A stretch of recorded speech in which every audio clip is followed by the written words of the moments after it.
En el estudio anterior hicimos un recorrido general sobre una temática teológica de capital importancia como es la escatología. Habíamos entrado en este gran estudio. Vamos a hacer ahora unas breves síntesis de nuestra primera sesión. Ahí hablamos de que la escatología podemos verla desde dos perspectivas. Una escatología ya cumplida, que es presente, que tiene que ver con que los tiempos del fin, un periodo temporal profetizado, ya se estableció, o se establecieron esos tiempos con la primera venida del Mesías. Y al mismo tiempo, esos tiempos del fin, o los tiempos postreros, marcaron lo que es el inicio, o la inauguración del reino de Dios. Este reino de Dios, en ese sentido, sería algo presente. Y algunas señales que demuestran de que el reino de Dios es algo que está hoy con nosotros, es que, en primer lugar, se está transmitiendo el Evangelio a todo el mundo. Esto propicia la salvación de los seres humanos en todas las épocas. En la era neotestamentaria, o sea, desde hace 2000 años, se ha propiciado un avance del mensaje del Evangelio, lo que propicia que muchas almas recobren la luz y alcancen la salvación espiritual. Lo que propicia también, o lo que propició, gracias al Mesías, de que el reino de Satanás, el reino de las tinieblas, haya sido derrotado. Lo que significa que Satanás ha sido parcialmente restringido en su poder, en su operatividad, aunque no totalmente. Satanás sigue presente en este mundo, pero su poder ciertamente ha sido grandemente limitado. Se espera, por supuesto, que en estos últimos tiempos Satanás sea suelto de su restricción, y a través de la cual se levantaría la última manifestación tribulatoria para este mundo, la más terrible. También la escatología ya realizada, presente, también se manifiesta esta en una especie de, podríamos decir, bienaventuranza para los elegidos, que ya aportan dentro de sí las primicias del Espíritu Santo, lo que les permite participar anticipadamente de las glorias venideras. Y esas glorias venideras están precisamente en lo que es, o está dentro de lo que es la escatología futura, o sea, los acontecimientos que aún restan por cumplirse, o sea, la escatología futurista, podríamos llamar, donde se habla que el reino de Dios va a ser verdaderamente consumado, va a ser totalizado, se va a manifestar en toda su magnificencia y esplendor. También vimos en el estudio anterior que un correcto estudio teológico tiene que tener una correcta comprensión de la historia, y eso implica no dejar fuera de la ecuación histórica al eterno nuestro Dios. Debemos comprender e introyectar dentro de nosotros claramente que Dios es el amo de la historia. Todos los eventos históricos, cada suceso, está en las manos del Todopoderoso. Por lo tanto, no podemos dejar de lado a Dios si queremos verdaderamente comprender en profundidad la historia. Además, el elegido siempre vive en una constante tensión entre lo que ya posee espiritualmente y lo que poseerá cuando el reino de Dios se manifieste totalmente. Al mismo tiempo, en nuestro mundo material hay un crecimiento tanto del reino de Dios como del reino de las tinieblas.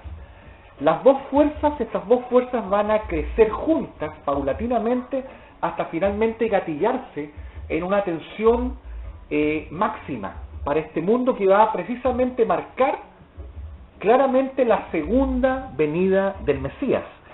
Y por último, podemos señalar que históricamente no estamos los seres humanos en propiedad ni en capacidad para emitir juicios anticipados de que tal evento sea bueno o malo.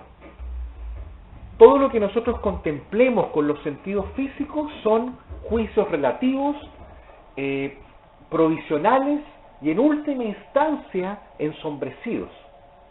El verdadero juicio está en el mundo espiritual, por eso el elegido no mira tanto hacia afuera, se concentra más hacia adentro, y ahí encuentra las revelaciones que el mundo exterior jamás le podrá entregar. Por eso el elegido está conectado esencialmente con la divinidad, con el mundo absoluto, y desde ahí extrae las dosis de sabiduría que le permitirán de algún modo interpretar en mayor o menor grado los eventos o sucesos históricos. Y por último, vimos que la escatología podíamos dividirla en dos partes: una escatología individual y la otra parte, una escatología que tiene que ver con lo cósmico. Y precisamente hoy día entramos a las temáticas que tienen que ver con la escatología individual. Y en la escatología individual teníamos tres temas. Un primer tema es el estudio de la muerte física. Una segunda temática es si el alma o el ser espiritual del ser humano sobrevive o no a la muerte. Es decir, como muchos piensan, ¿el alma o el ser espiritual es mortal o es inmortal? Bueno, esa temática la veremos en nuestro próximo estudio. Y a su vez, el siguiente estudio que tiene que ver con la escatología individual y que termina con la escatología individual es el estado intermedio. Es decir, ¿qué es lo que pasa con el ser espiritual entre la muerte y la resurrección del cuerpo? ¿En qué estado se encuentra? ¿Cuáles son las condiciones? Muy bien, vamos a entrar entonces a la temática, una primera temática de la escatología individual que adelanté y que es el estudio de la muerte física, la muerte física del ser humano. Para ingresar en esta temática tenemos que tener claro que realmente el hombre, su condición psicobiológica, su condición personal, es una condición de duermevela. Y en esa condición el ser humano no sabe quién verdaderamente es. Porque la muerte física se puede entender cuando la persona empieza a comprender qué es lo que es realmente, en esencia.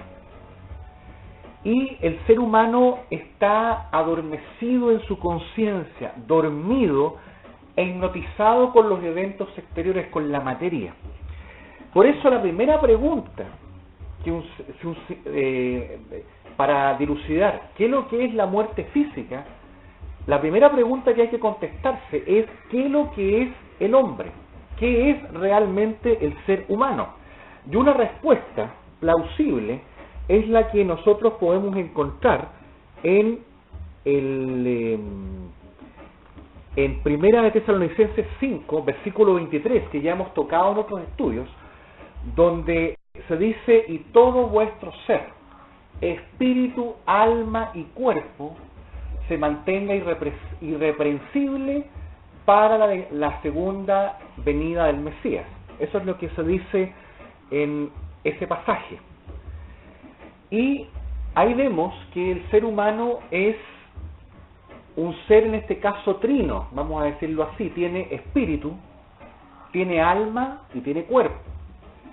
Ahora bien, obviamente sabemos que cuando decimos alma y decimos espíritu, esos dos elementos claves se están refiriendo a la parte inmaterial del ser humano. O sea, el ser humano se compone por un ser espiritual, que es su alma y su espíritu, y por una parte material, que es la parte corporal, el cuerpo físico.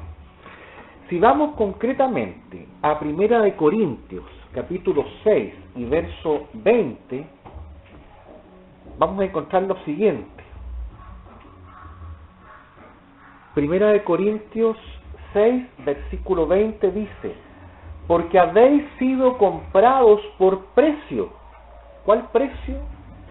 la sangre derramada del Mesías para que nosotros pudiéramos alcanzar redención. Dice, glorificad pues por este gran costo que hizo Yahshua el Mesías en nuestras vidas, glorificad pues a Dios en vuestro cuerpo y en vuestro espíritu. Aquí ya se habla de dos partes, o sea, la parte material, el cuerpo, y la parte inmaterial, que es el espíritu. Dice, los cuales son de Dios. O sea, nada de nosotros mismos nos pertenece. Tanto nuestra parte material, el cuerpo físico, como la parte inmaterial le pertenecen a Dios, y tenemos el deber de cuidar ambos elementos, ambas partes de nuestra vida. Si vamos a Génesis, capítulo 2, y verso 7, dice, entonces Yahweh Dios formó al hombre del polvo de la tierra. Cuando dice formó al hombre del polvo de la tierra, se refiere en este caso al cuerpo físico. El cuerpo físico es polvo. Por eso en otra parte dice, del polvo fuiste tomado y al polvo llegarás. Pero eso no se refiere a toda la globalidad del ser humano, se refiere a su parte corporal. Porque en el mismo versículo 7 dice, y sopló en su nariz aliento de vidas. Y esa palabra aliento viene del hebreo nechamá. Nechamá de vidas, cuyas vidas podríamos denotarlas como el espíritu y el alma, podríamos decirlo así. O sea, un compuesto de energías vitales, si lo quieren ver desde esa perspectiva. Y dice, y fue el hombre un ser viviente. Esa palabra ser en el hebreo es nefesh. Fue un nefesh hayá, fue un nefesh viviente. Todas las criaturas que pueblan este mundo, los animales, son nefesh vivientes, y el hombre también. La diferencia está en que el hombre tiene un ser espiritual que es superior energéticamente al de los animales. Entonces la prerrogativa energética del hombre es muy superior a la de cualquier otra criatura que puebla el mundo físico. Veamos primero también que el ser humano tiene una vida absolutamente limitada desde el punto de vista físico. Su vida terrenal es breve. Esto lo podemos leer en Primera de Pedro. Primera de Pedro 1, versículo 24 dice, porque toda carne es como hierba, y toda la gloria del hombre como flor de la hierba. La hierba se seca y la flor se cae. Bueno, aquí está demostrando que tal como las flores que tienen su vida, su ciclo vital, así también nosotros humanamente consideramos que la vida vegetal es sumamente breve. La vida de una rosa es una cosa muy temporal, muy breve, una estación quizá. Así también desde el punto de vista de Dios, la vida física del hombre es como la flor. Para Dios es algo breve, es un respirar y ya la vida decae. Si vamos a Salmos, capítulo 39, versículos 5 y 6, dice lo siguiente. He aquí, diste a mis días término corto, y mi edad es como nada delante de ti. Ciertamente es completa vanidad todo hombre que vive. O sea, es algo breve, algo pasajero, algo vano, algo que parece ser, pero que en realidad no es. Todo lo que el hombre pueda construir materialmente, sea el hombre más buen mozo, la mujer más buena moza, el hombre más fuerte del mundo o menos fuerte o lo que sea, eso para Dios no es nada. Del punto de vista de Dios es algo que es un respirar y ya el hombre parte. Su ser espiritual parte con la muerte. O sea, su estancia en este mundo es absolutamente algo temporal, de corta duración. En Santiago, capítulo 4, y verso 4 dice lo siguiente, verso 14. Santiago 4, verso 14 dice: cuando no sabéis lo que será mañana, porque ¿qué es vuestra vida? Aquí hay una reflexión. ¿Qué es la vida física? Ciertamente es neblina que se aparece por un poco de tiempo y luego se desvanece. Es decir, cualquier proyecto que uno tenga, bueno, llévelo a cabo, pero siempre sepa que por ambicioso que sea su proyecto, por excesivamente querido que sea su proyecto, sus deseos en este mundo terrenal, sepa que todo esto va a tener un fin. Siempre va a llegar a su fin, porque todo nace, se desarrolla y muere en este mundo. No permanece en el tiempo. Así también nuestros proyectos humanos para nosotros pueden ser importantes. Y es bueno que lo llevemos a cabo, pero tenemos que siempre contemplar la vida como la contempla Dios, sabiendo que es algo sumamente breve y temporal. Por último, veamos lo que dice Salmos 90,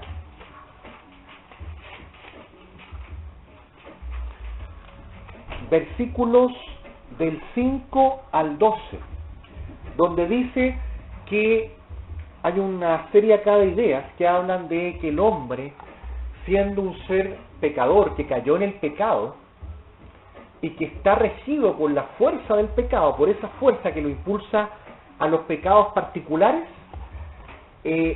Dios lo saca de este mundo. Su vida es sumamente breve y el hombre tiene que estar consciente que en cualquier momento le pueden pedir su alma, su ser espiritual, para que dé cuenta de sus acciones en este mundo. Dice, voy a leer del versículo 5 al 12, dice: los arrebatas como con torrente de aguas, son como sueño.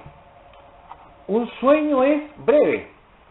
Mientras estás soñando, puede haber un tiempo temporal muy rápido, pero uno sabe que cuando se va a acostar en la noche y se logró soñar, sabe que ese sueño es brevísimo. Y así es el hombre. El hombre es como sueño, como la hierba que crece en la mañana florece y crece, a la tarde es cortada y se seca, porque con tu furor somos consumidos y con tu ira somos turbados, porque ¿habrás creado en vano a todo hijo de hombre?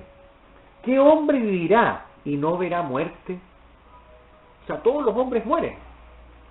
¿Librará su vida del poder del Sheol? Soberano, ¿dónde están tus antiguas misericordias? Perdón, estaba leyendo precisamente, me llamaba la atención. Me salté a otro versículo, perdón. Del versículo 7 en adelante voy a leer. Porque con tu furor somos consumidos y con tu ira somos turbados. Pusiste nuestras maldades delante de ti, nuestros hierros a la luz de tu rostro. Porque todos nuestros días declinan a causa de tu ira. La fuerza del ser humano se apaga. Son como una pila. Como estas pilas que mientras están en funcionamiento, tienen su durabilidad. A uno le parece que nunca van a dejar su potencia, pero viene el momento y la pila se apaga y queda inhabilitada. Dice: acabamos nuestros años como un pensamiento. ¿Cuánto dura un pensamiento? El hombre salta de un pensamiento a otro. Así también para Dios es la vida del ser humano. Los días de nuestra edad son 70 años. Y si en los más robustos son 80 años, con todo su fortaleza es molestia y trabajo, porque pronto pasan y volamos. Volamos en el sentido que el ser espiritual se va de este mundo. ¿Quién conoce el poder de tu ira y tu indignación según que debe ser temido? Y por eso acá hay una especie de ordenanza que se nos da conciencialmente, especialmente a los elegidos. Se les dice: enséñanos de tal modo a contar nuestros días. Tal como cuando una persona ordenada económicamente cuenta su dinero y sabe que tiene que gastar esto, esto otro, y le va a quedar tanto y uno más o menos lo va midiendo. Así también el hombre tiene que ser cuidadoso con su vida, tiene que usar bien el tiempo disponible, porque uno no sabe el día que le va a tocar dejar este mundo y vamos a tener que rendir cuentas por cómo ocupamos nuestro tiempo. Por eso dice, enséñanos de tal modo a contar nuestros días que traigamos al corazón sabiduría. Esa sabiduría que en la juventud por lo general es algo que prácticamente no existe, por la falta de experiencia, por el aturdimiento conciencial, por la pereza muchas veces, por la falta de motivación, por a veces los tutores o los educadores no tienen la claridad mental tampoco para poder influir positivamente en los jóvenes. Entonces los jóvenes andan perdidos, se meten en la droga, en los vicios, porque no hay educadores que le muestren el camino luminoso y claro por el cual puedan conducirse con sabiduría y rectitud. Por eso, ¿qué es la muerte física? Es la gran pregunta, una pregunta filosófica.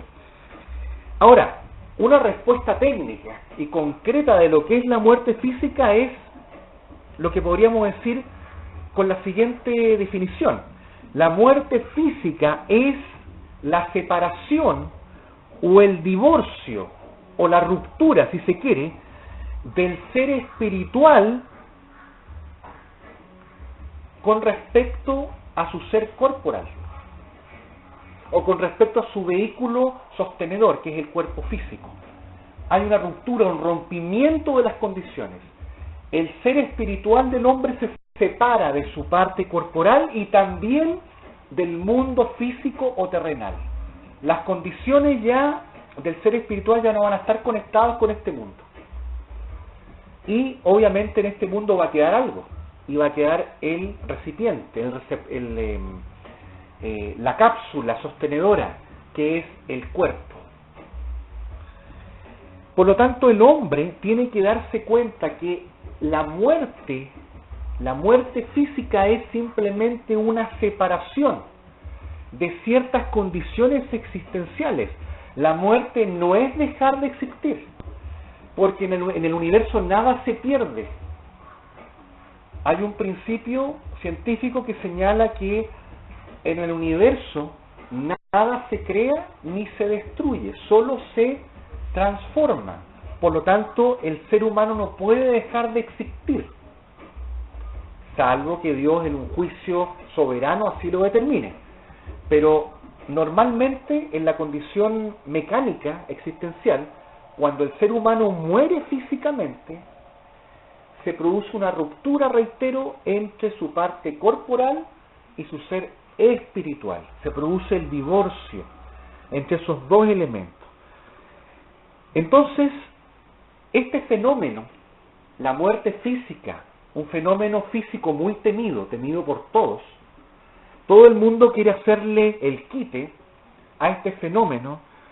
Es un fenómeno que forma parte de la vida, desde Adán, desde la caída de Adán, ha formado parte, y tanto creyentes como no creyentes en el Mesías mueren físicamente. El aguijón físico de la carne, o sea, el aguijón físico de la muerte carnal, de la muerte del cuerpo físico, penetra. Es algo verdaderamente que está presente en nuestro mundo. Aunque su aguijón espiritual, ya gracias al Mesías, no tiene el veneno que antes del Mesías, antes de la primera venida del Mesías tenía. Por lo tanto, nosotros debemos reconocer en primera instancia la realidad concreta en este mundo de la muerte física. No hay que negarla, es una realidad que tenemos que aceptarla. Todos los seres humanos nacen, crecen, se desarrollan, llegan a la adultez, pasan por un proceso de envejecimiento, llegan a la ancianidad, y finalmente mueren. Esto es algo inevitable. Debemos encarar derechamente ese fenómeno. La gente muchas veces que quiere tapar el sol con un dedo evita hablar del tema de la muerte. No hablemos de otro tema más, quiere evitar porque la persona está pegada al mundo físico, está apegada a su existencia corporal, material, y la persona piensa en su ingenuidad que nunca le va a tocar la muerte. Entonces evita pensar en ese fenómeno y prefiere disfrutar de la vida, todos los temas que tengan que ver con la muerte de fulano de tal, ir a un cementerio, es algo que normalmente no es muy grato, y es precisamente una evasión psicológica que los seres humanos tienen para sustraerse a las realidades que están más allá de este mundo físico. Porque si realmente se entendiera lo que está más allá de este mundo físico, la muerte no se temería. Por supuesto, si es que la persona ha hecho pacto con el Altísimo. Si el pacto se ha hecho, las condiciones existenciales después de la muerte física son mucho mejores que la vida o existencia que tenemos en este plano material de realidad. Por eso tenemos que hacernos la pregunta para comprender también esta temática: ¿por qué los seres humanos mueren? ¿Por qué existe esta ruptura entre lo físico y lo metafísico, entre el cuerpo y el espíritu? ¿Por qué los hombres tienen que morir físicamente? ¿Es normal? ¿Es natural la muerte? A la respuesta que vamos a llegar es que no es normal, no es natural. Aunque estamos tan acostumbrados de que de generación en generación los hombres mueren, que encontramos que el fenómeno de la muerte biológica, de la muerte corporal, es algo que forma parte de la vida. Sin embargo, debemos comprender que desde que el hombre pecó al comer del fruto prohibido, el hombre está sujeto a una ley, que es la ley de la entropía, que es la ley que habla de que todas las cosas en el universo sufren una degradación, un deterioro, una descomposición que atañe a todas las cosas, a las estrellas, a los planetas, a los cuerpos, ya sea minerales, vegetales, animales, y por cierto, con los seres humanos. Y por eso el hombre sabe desde que nace que todas las cosas van sufriendo un envejecimiento, una oxidación, y por supuesto eso le atañe también a su propio cuerpo físico, que va sufriendo un desgaste, un envejecimiento, las fuerzas poco a poco van bajando en el ser humano. El ser humano llega a una cierta edad al pic de la fuerza y el regocijo físico, pero a una cierta edad, incluso hay jóvenes que ya de 30 años, ya sus fuerzas van decayendo por el mal uso de la misma, y saben que desde ahí en adelante viene un deterioro cuesta abajo, y la persona en ese cuesta abajo lo va a esperar con los brazos abiertos la muerte, con su guadaña simbólicamente hablando, y se lo va a llevar más allá del velo de lo que contemplan sus sentidos terrenales o sus sentidos físicos. Por lo tanto, debemos preguntarnos, ¿cuál es la causa de la muerte física? ¿Cuál es la raíz de origen de la muerte física, que ya estamos todos acostumbrados a que sea un fenómeno que forma parte de la vida? Y la respuesta es muy sencilla, y ya hemos hablado de ello en el estudio de antropología, cuando vimos la serie. Y también recomiendo que se repasen los últimos 3 estudios que yo di de antropología, que hablan de la muerte y el más allá. Ahí pueden complementar junto con estos estudios de escatología individual, lo pueden complementar con esos audios, con esos estudios. También pueden consultar con provecho la obra que hice, escritural, titulada El misterio de la muerte. Y ahí sale todo un estudio profundo con todos los fenómenos, las pruebas bíblicas, etcétera, etcétera.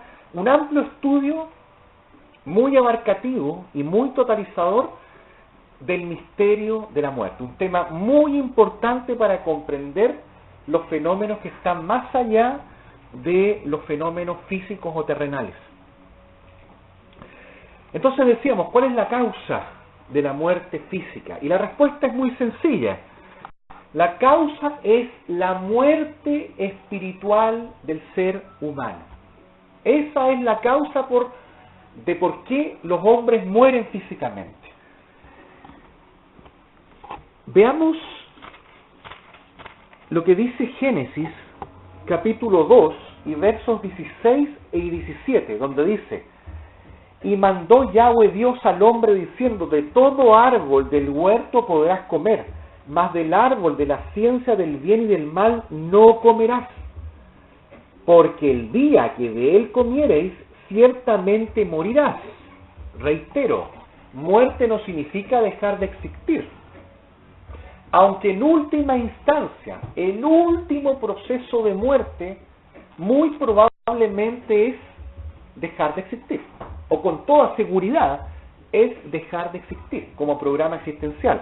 Pero en primera instancia, cuando dice acá, ciertamente morirás, se habla que el hombre iba a partir con una muerte espiritual, no un dejar de existir inmediatamente. Siempre consideren que cuando se habla de muerte, relacionen muerte con una separación de Dios. ¿Qué es lo que es Dios? Dios es la vida. Por lo tanto, cuando uno muere, se separa de Dios, se separa de la vida. Y mientras más alejada de Dios o alejado de Dios esté una persona, más alejada de la vida está. Por eso las personas desvitalizadas, las personas depresivas, sin fuerza, alicaídas, que arrastran las patitas para hacer las acciones, son personas poco vitales, que tienen poca fuerza divina funcionando dentro de sí. Por eso es importante que entendamos que el fenómeno de la muerte espiritual va posteriormente arrastrando la parte física, y por eso que el cuerpo, decimos acá en este mundo terrenal, muere físicamente. Y fíjense lo que dice ahora el capítulo 3 y verso 6 de Génesis. Dice: y vio la mujer que el árbol era bueno para comer, y que era agradable a los ojos, y árbol codiciable para alcanzar la sabiduría, y tomó de su fruto y comió, y dio también a su marido, el cual comió así como ella. O sea, cumplieron las condiciones requeridas, ¿para qué? Para morir. O sea, es como que ellos optaron por morir, porque el comer sería desobedecer a Dios, y Dios dijo que si comían del fruto iban a morir. Por lo tanto, cuando comieron del fruto, la semilla, el disparo de la muerte se produjo en la primera pareja, y eso también, esa condición existencial de muerte, arrastró también genéticamente a toda la humanidad, a través de toda la historia. Y por eso el ser humano nace, para él como una condición normal, pero no es normal, nace con el estigma del pecado. Nace con una condición mortuoria dentro de su ser espiritual, y que lo precipita precisamente al pecado y a los mundos mortuorios. El mundo del Sheol, del inframundo, está conectado el hombre con ello, y por eso necesita ser salvado. Su ser espiritual requiere una salvación para que ese virus mortal de muerte desaparezca en él y aflore la vida verdadera, que es la vida eterna. Por eso el que está en el Mesías, vida nueva tiene, vida eterna la tiene dentro de sí. Pero el que no tiene al Mesías está muerto en el pecado y en sus pecados.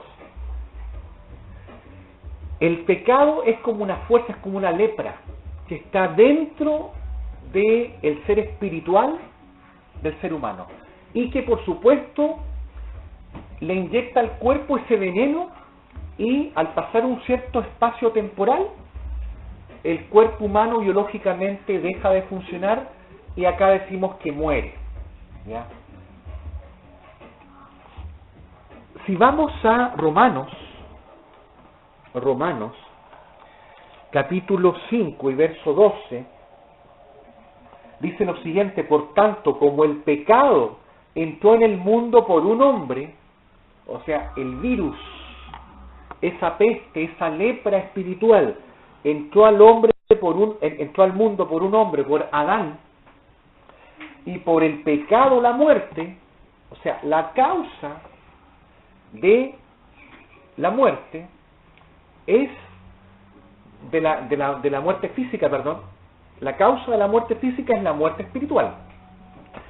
Pero la causa de que se haya producido todo este fenómeno como efecto dominó, muerte espiritual, muerte física, es el pecado. Ahí está la causa causorum de todos los males que el ser humano sufre en su condición existencial terrenal. Dice: y por el pecado la muerte. Así la muerte pasó a todos los hombres por cuanto todos pecaron. Y si vamos al capítulo 8 y los versículos 10 y 11 dicen: pero si Cristo está en vosotros, el cuerpo en verdad está muerto a causa del pecado, mas el espíritu vive a causa de la justicia. O sea, hay un problema dentro de la condición terrenal, que es la siguiente. La persona que está en el Mesías, en términos espirituales, vive, y vivirá después que haya abandonado el cuerpo físico. Lamentablemente, o no lamentablemente, sino que la condición es esa, de que aunque la persona creyente haya aceptado al Mesías, el reloj biológico y el reloj del deterioro funcional del cuerpo físico va a seguir generándose. O sea, la fenomenología del mundo terrenal de que todos mueren, eso atañe a creyentes y a no creyentes. Pero la diferenciación está en que en el no creyente, el que no ha hecho pacto con el Altísimo, cuando muere físicamente, se va, como dice la Escritura, al Sheol, se va al inframundo. Un lugar, según la revelación del Nuevo Testamento, un lugar de tormento y sufrimiento. No así el que desencarna habiendo aceptado al Mesías. La condición existencial va a ser completamente diferente. Pero el fenómeno físico, de muerte física, le sucede a ambos. Eso debemos entenderlo. Dice: y si el espíritu de aquel que levantó de los muertos a Yahshua mora en vosotros, el que levantó de los muertos a Yahshua al Mesías, vivificará también vuestros cuerpos mortales por su espíritu que mora en vosotros. Aquí habla, por supuesto, del fenómeno futuro de la resurrección corporal, de la glorificación del cuerpo. Entonces, vemos que la muerte, en su expresión global, la causa real es el pecado. Ahí está. Y a causa del pecado, el ser humano nace muerto espiritualmente. Esa muerte espiritual gatilla en su muerte del cuerpo físico y eventualmente, si la persona no ha hecho pacto con el Altísimo, podría llegar a morir eternamente. O sea, una perpetua separación de la vida. O sea, supresión dentro del mundo existencial. Lo que es algo verdaderamente dramático. Vamos a Efesios capítulo 2 y versículos 1 y 2 dice: y Él os dio vida a vosotros cuando estabais muertos en vuestros delitos y pecados. aquí cuando dice estabais muertos, no se refiere a la muerte física, porque dice muertos en vuestros delitos y pecados. O sea, habla de la muerte espiritual. Y en el versículo 2 dice, en los cuales anduvisteis en otro tiempo siguiendo la corriente de este mundo, conforme al príncipe de la potestad del aire, el espíritu que ahora opera en los hijos de desobediencia, que son la mayoría en este mundo. Los que siguen a Dios son la minoría, y los que no siguen a Dios son la mayoría. Y la mayoría son reos de muerte. Y en ese sentido, a no ser que hagan un cambio, reos de muerte eterna. Muy bien, hemos visto entonces que la muerte física, es consecuencia de que el hombre nace con el virus de la muerte espiritual. Pero toda la muerte, todos los tipos de muerte, espiritual, física o eterna, que es la última, en el Gehenna, en el lago de fuego, tienen una causa. Y la causa es el virus del pecado. Ahí está la raíz. Y por eso es que Yahshua vino precisamente a vencer a la muerte y al pecado, para que nosotros pudiéramos alcanzar por la gracia la vida eterna. Esto se dice fácil, vida eterna, pero debemos ser claros en considerar que vida eterna es algo que el ser humano escasamente en su conciencia alcanza a vislumbrar la grandeza y la magnificencia que esas dos palabras tienen. Vida eterna. Ahora veamos, como estamos viendo el tema de la muerte física, ese es el tema neurálgico de esta clase, de esta sesión. Veamos la muerte a la luz de la redención. Para ello vamos a Primera de Corintios 15, versículo 21. Dice, porque por cuanto la muerte entró por un hombre, también por un hombre la resurrección de los muertos. Por Adán entró la muerte, pero por Yahshua el Mesías entró la resurrección de los muertos. Y la primera resurrección es la resurrección espiritual. Esa que se alcanza cuando la persona es bautizada en el Espíritu Santo. Ahí resucita a la vida eterna. Posteriormente vendrá la resurrección corporal, en gloria. Pero eso es en términos futuros. Si vamos a Hebreos, capítulo 2, y los versículos 14 y 15, dice lo siguiente: así que, por cuanto los hijos participaron de carne y sangre, él también participó de lo mismo, para destruir por medio de la muerte al que tenía el imperio de la muerte, esto es, al diablo, y librar a todos los que por el temor de la muerte estaban durante toda la vida sujetos a servidumbre. Los seres humanos estaban esclavos del pecado, eran siervos del pecado, y estaban sujetos a la muerte física, a la muerte porque estaban muertos espiritualmente, y eso también los hacía reos de la muerte eterna. Pero gracias al Mesías, el Mesías, como dice aquí, venció al imperio de la muerte. Por su propia muerte, el Mesías venció al imperio de la muerte. Y eso, por supuesto, propicia que los seres humanos ahora, cuando mueren físicamente, los elegidos, los santos escogidos de Dios, que han aceptado al Mesías como soberano y salvador de sus vidas, pueden ahora acceder a los lugares celestiales. Recuerden siempre que el cuerpo, este cuerpo físico, no hay nada que podamos hacer, contiene la semilla de la muerte. Este cuerpo ya está condenado. Lo que sí, por gracia divina, puede pasar con este cuerpo es ser transformado. Pero este cuerpo en sí es un cuerpo que está condenado a muerte, no así nuestro ser espiritual, que puede, gracias al Mesías, ser regenerado y verdaderamente alcanzar las glorias celestiales.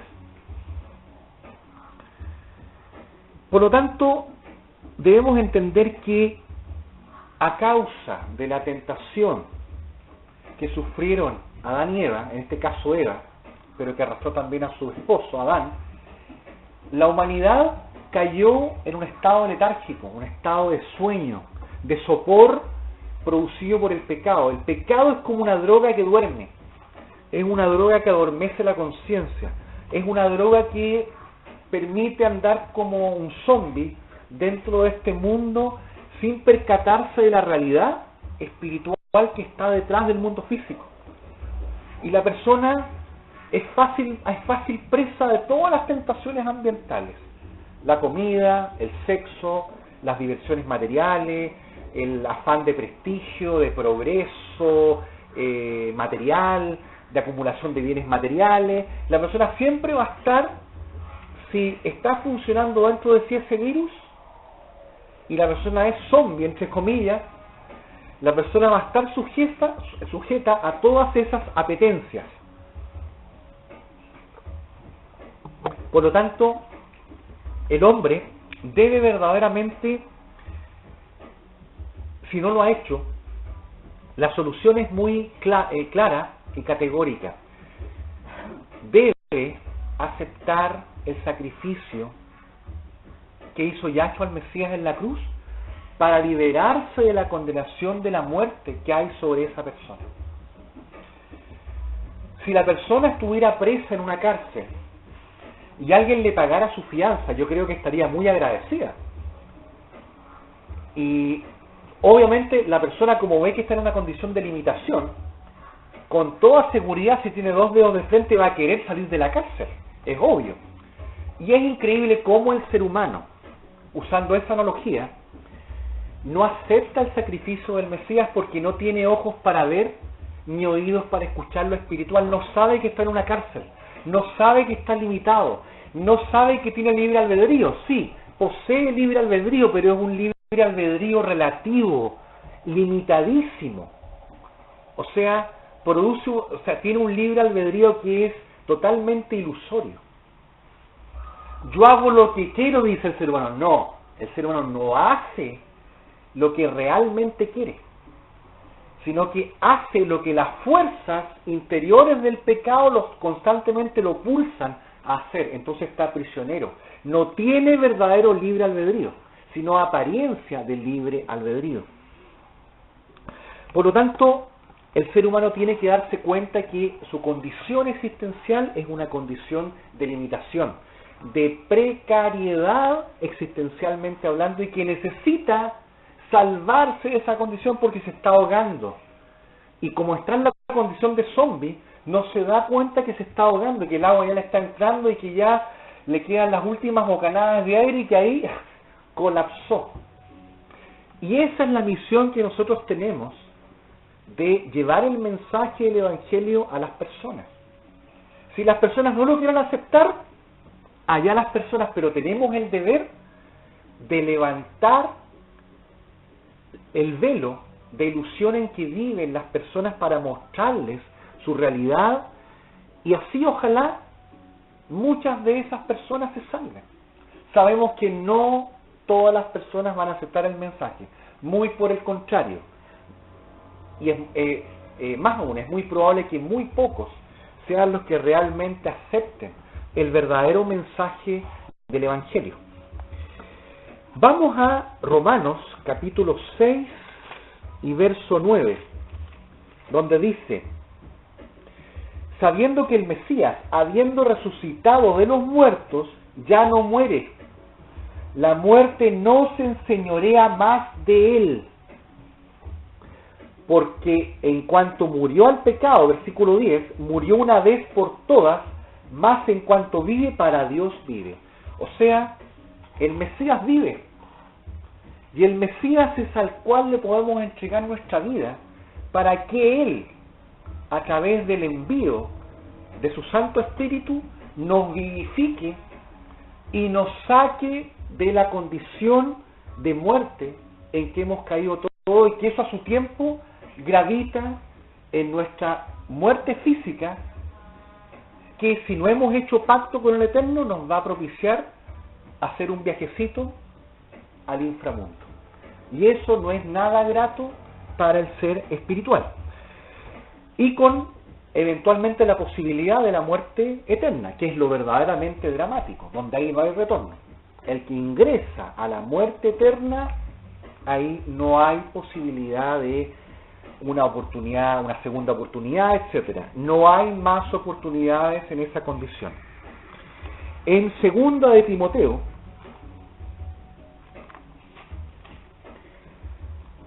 capítulo 1 y verso 10 dice: pero que ahora ha sido manifestada por la aparición de nuestro Salvador Yahshua el Mesías, el cual quitó la muerte y sacó a luz la vida y la inmortalidad por el Evangelio. Estas palabras son claras por sí mismas, a buen entendedor pocas palabras. Gracias al Evangelio, el ser humano, con ese mensaje, es verdaderamente poder de Dios para que todo ser humano pueda alcanzar las glorias de la salvación, pueda sacudirse de su condición de muerte y puede pasar ahora a una condición existencial de vida, de luz, de absorción de la verdad, de absorción de Dios, de absorción de todo lo bueno. Todo lo que la persona busca lo va a encontrar solamente en Dios. Cualquier otra búsqueda, la persona va a quedar, si alcanza lo que busca, si no es Dios y lo logra, va a quedar siempre decepcionado. Algo le va a faltar, porque la llenura que el ser humano busca solamente se puede llenar teniendo a Dios en la propia vida. Al excluir a Dios, la persona va a quedar siempre vacía, siempre le va a faltar algo y va a estar siempre con un sabor amargo en su alma. Ahora bien, para ir finalizando, ¿qué significa para el hombre la muerte física? Ya parcialmente hemos contestado esta pregunta, pero ahora formalicemos. ¿Qué significa la muerte física tanto para el profano como para el elegido? La respuesta es muy simple y se deduce por sí misma. La muerte física para el profano es algo que quiere hacerle por todos los medios el quite. No quiere pensar en ella, por eso disfruta de la vida, todas las fiestas que vengan las disfruta, porque siempre está pensando que hay que disfrutar esta vida como sea, hay que reventarse, apropiarse del prójimo, acumular riqueza, lo que sea, sacarle el máximo beneficio a esta vida, porque sabe, por lo menos en primera instancia, sabe que va a llegar un momento en que va a tener que morir. Y para el profano generalmente piensa él que con la muerte se acaba todo. Ahí terminó todo. No se da cuenta que la muerte física es simplemente un pasaje o una especie de puerta que lo conduce a un nivel de realidad ya sea superior al que tenía, que son los lugares celestiales, o a lugares, un pasaporte o una puerta de entrada, un portal, a lugares inferiores a lo que tenía en el mundo existencial terrenal, o sea, los mundos infiernos, los mundos del Sheol, que tampoco sabemos mucho al respecto, pero lo que la Escritura señala es suficiente para formarnos una idea de ese mundo que ciertamente el hombre sabio va a querer evitar por todos los medios. Por lo tanto, para el profano, el destino que le aguarda al profano después de su muerte física es verdaderamente terrible. Sin embargo, y que verdaderamente el profano debe tenerle miedo, debe temerle, y por eso precisamente instintivamente le teme a la muerte física. Sin embargo, para el creyente en el Mesías, para los nazarenos, verdaderamente la muerte física pierde ese sabor atemorizante, esa expectativa amenazante.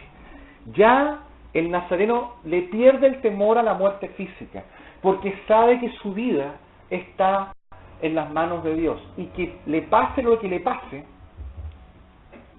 cuando dé su último respirar en este mundo físico terrenal, le aguarda, tras el velo físico, le aguarda una realidad que es muy superior a esta realidad del mundo terrenal o material. Si vamos a Hebreos, capítulo 12, Hebreos 12, versículos 22 y 23, dice: sino que os habéis acercado al monte de Sión, a la ciudad del Dios vivo, Jerusalén la celestial, a la compañía de muchos millares de ángeles. Por eso, cuando el elegido muera, va a venir una corte de ángeles y lo van a llevar, custodiado, su ser espiritual lo van a llevar a los lugares celestiales, como un personaje de elevada envergadura que va a ocupar un lugar en esas zonas sagradas y supremas. Dice: a la congregación de los primogénitos que están inscritos en los cielos, a Dios, el juez de todos, a los espíritus de los justos hechos perfectos. Es decir, ese es el destino que le aguarda tras el velo de la muerte física al elegido. Por eso, para el elegido, la muerte física significa simplemente una liberación del pecado. Es una liberación de las limitaciones terrenales. Ciertamente, cuando se muere físicamente, la condición del elegido es muy superior a esta. Ciertamente que sí, a lo que tenía en el mundo físico. Aunque también, en las condiciones celestiales, su condición sigue siendo incompleta. Lo completo se va a consumar, se va a totalizar cuando sea el momento de la resurrección, de la posesión de los cuerpos de gloria definitivos.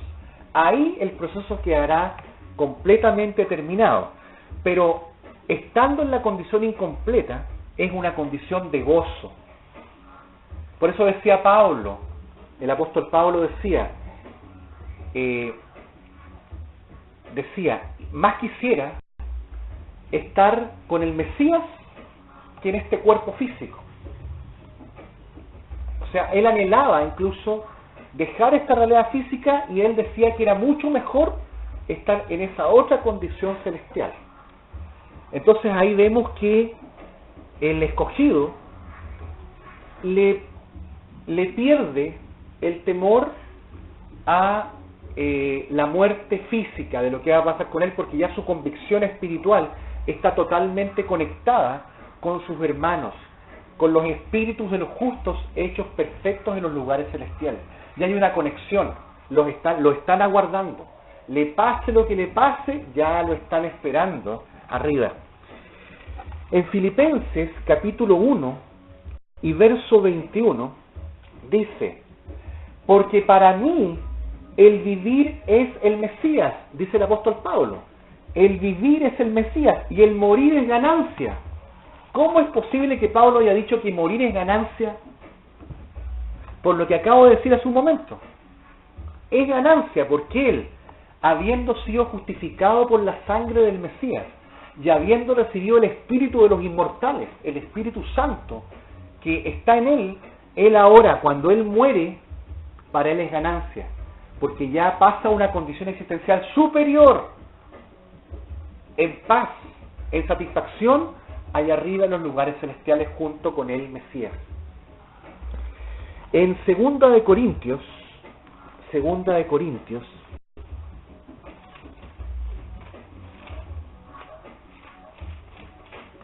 capítulo 5 y verso 8, dice: pero confiamos, lo vuelve a decir el apóstol Pablo, dice: pero confiamos y más quisiéramos estar ausentes del cuerpo y presentes al soberano. Repito, quisiéramos estar ausentes del cuerpo ausente, o sea, este cuerpo dejarlo.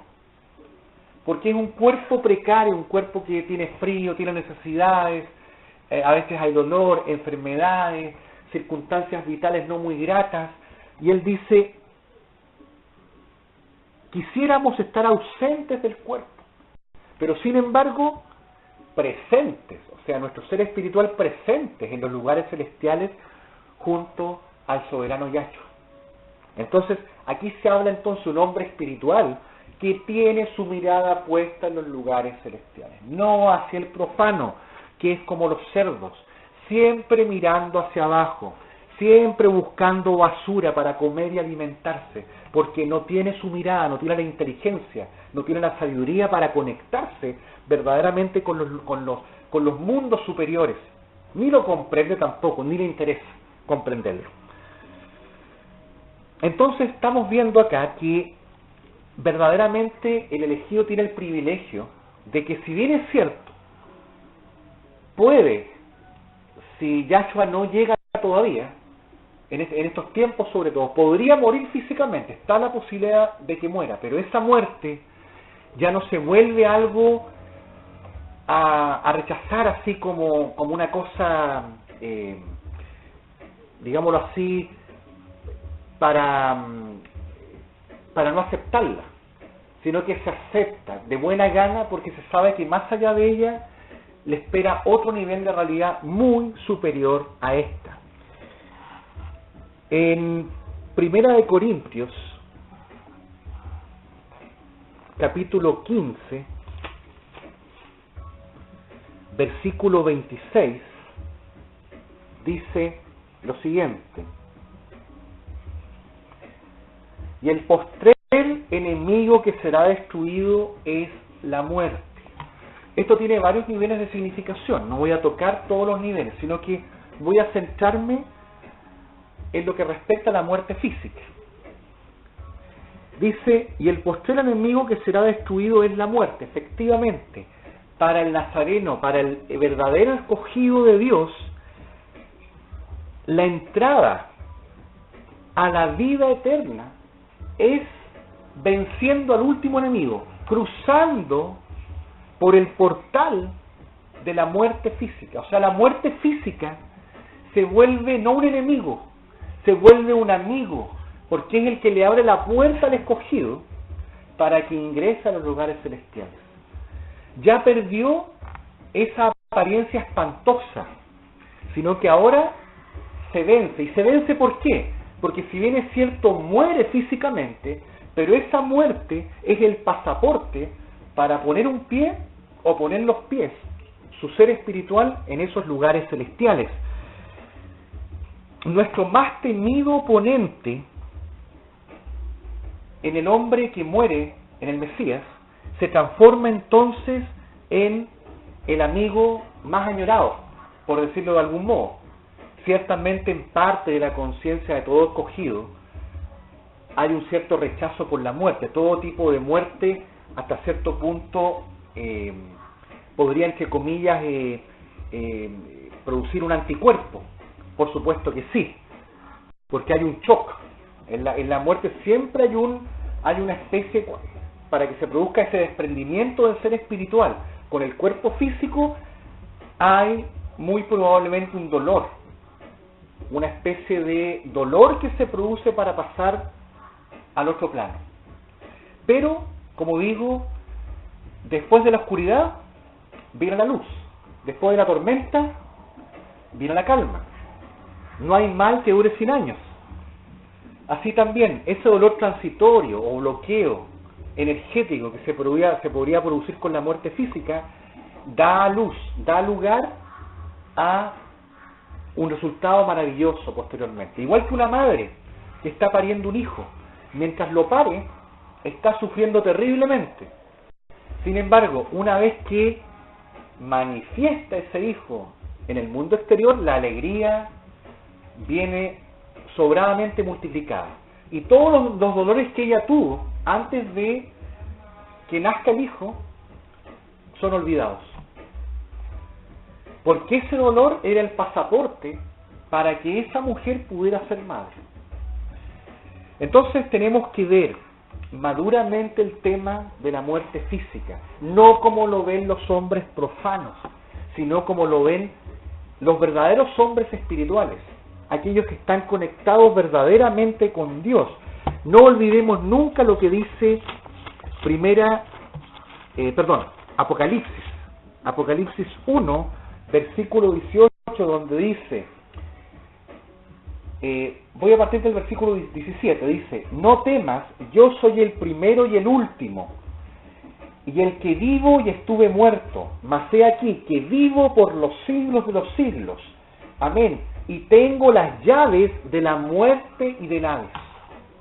El que ya posee el imperio de la muerte, el que puede hacer y deshacer en el reino de la muerte, es Yahshua el Mesías.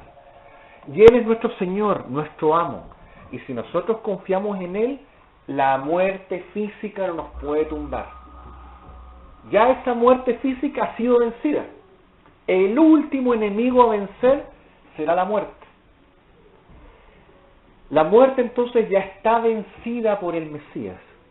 Pero si nos toca pasar por la experiencia de morir físicamente antes de que venga el Mesías, moriremos con los ojos en alto, con la frente en alto, sabiendo que arriba en los cielos hay un lugar reservado para nosotros, en el cual nosotros podremos participar de las glorias celestiales, y a su tiempo, posteriormente, también recibiremos esos cuerpos de glorias en la resurrección.